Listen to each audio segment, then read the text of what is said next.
Learn from the scum, how to make money.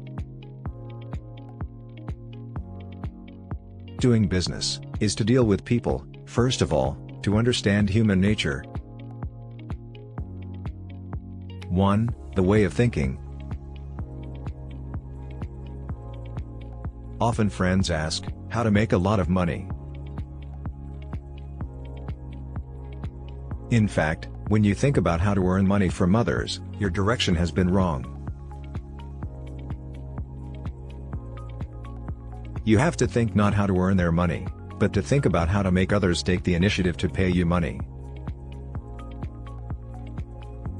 These two ways of thinking are completely different. 2. Pick up girls. How can I chase girls?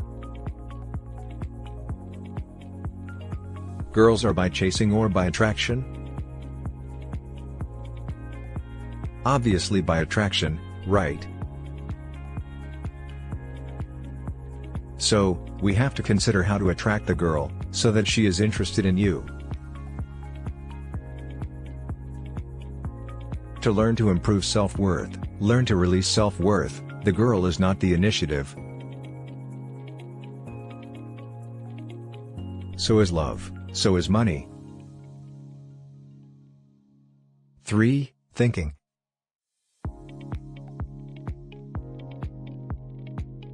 We often say that rich people think, poor people think. What is the biggest difference? Poor people think about how to take. Rich people are showing self-worth. We have to remember a point of view. So the masters of money are the masters of human nature,